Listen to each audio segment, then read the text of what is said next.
most kings get their head cut off. And you know, most kings just happen to be inspired by Basquiat drawing, you know, the drawing, and he had the most young kings get their head cut off on the bottom. And I looked at that and I was like, it's powerful. You know, just the statement in itself, you know, lends itself for a song. The song starts inspired my grandmother, his wife, who's Italian-American, my grandmother Angelina, who actually didn't speak Italian, and Americanized herself really quickly. She calls herself Anne.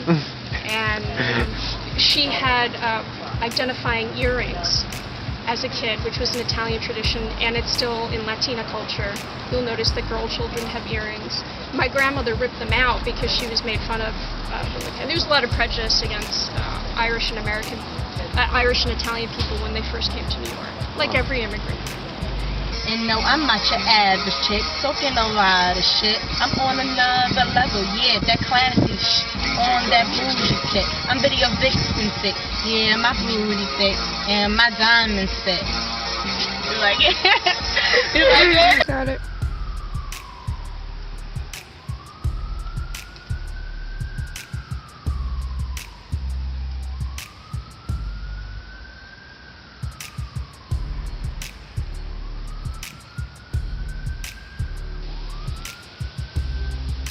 Inspired by Basquiat, my chariot's on fire. Everybody took shots at my body, I'm tired. Build me up, break me down, build me up again. That hole, we need you back, so kill your ass again. I'm ready, I'm ready.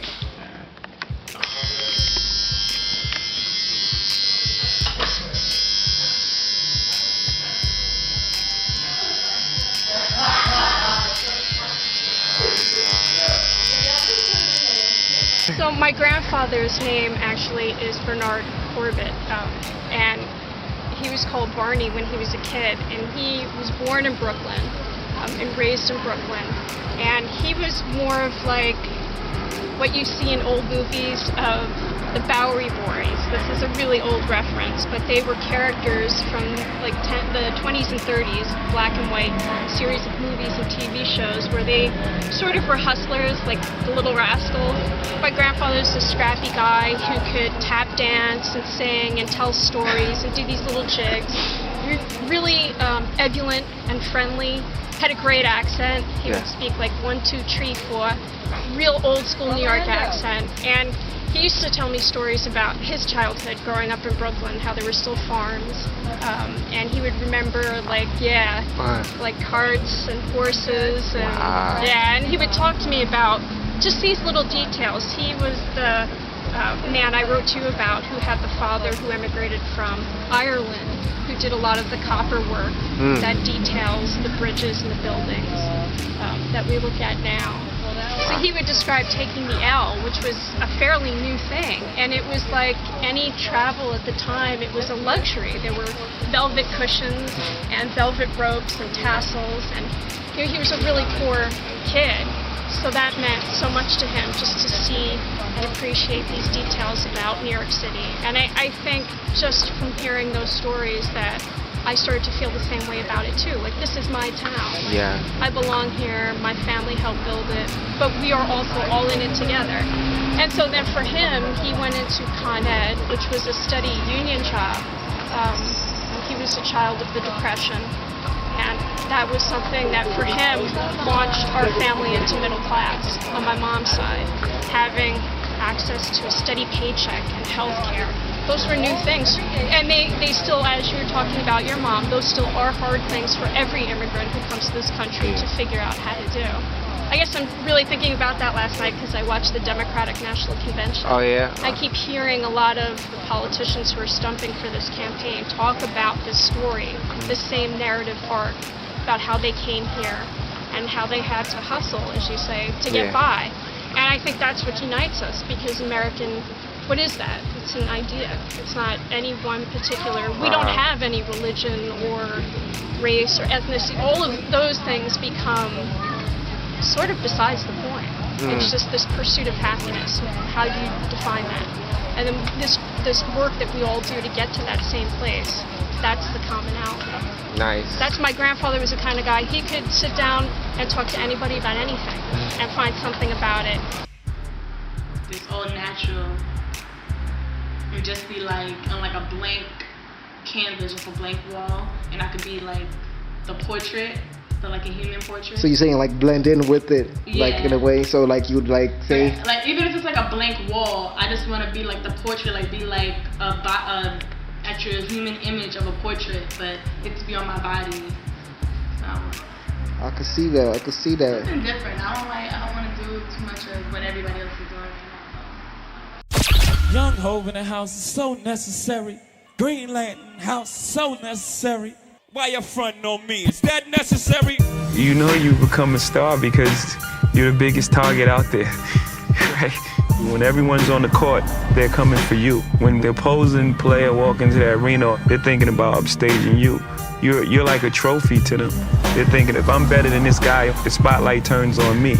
So you know you're a superstar because you're a marked man. Everyone's coming for you.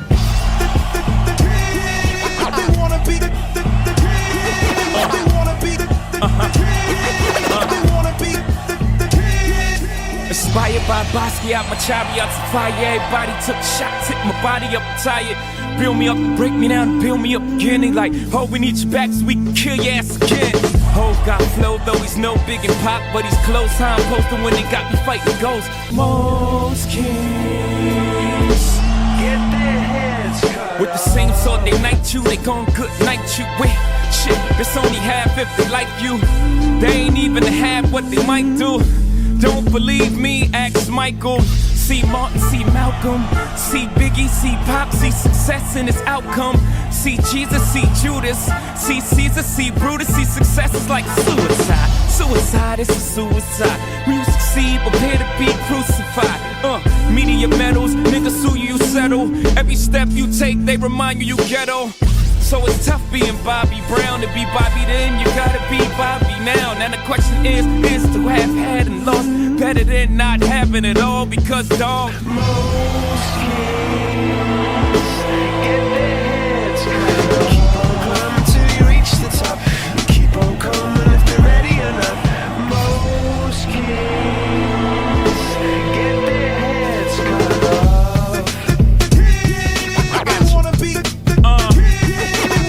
Everybody wanna be king, the shots ring. You're laying in the balcony with holes in your dream, or your Malcolm X out, get distracted by screams. Everybody get your hand on my jeans. Everybody look at you strange, say change. Like to work that hard to stay the same. The game stays the same. The name changes, so it's best for those to not overdose on being famous. Most kings get tripping so insane that they try to hit the same vein that Kurt Cobain did. So dangerous, you know strangers invited to the inner sanctum of your chambers, low chambers. The enemies approaching, so rage you draw a bridge and drown them in the molten spirit. I'm evoking it's kings who've been awoken from shots from those who was most close to them. They won't stop till you ghost to them, but real kings don't die, they become martyrs. Let's toast to them. King Arthur put a robe to him, like James Brown. Know the show ain't over until Rome's ruined. Till the republic is overthrown, till my loyal subjects is overhauled. Long live the king, know the rain won't stop. They want my head on the chopping block, I won't die, nah. Hey baby. Get their heads cut. Keep on climbing till you reach the top. Keep on coming if they're ready enough. What's your last name, boo? Kardashian? Get their heads cut.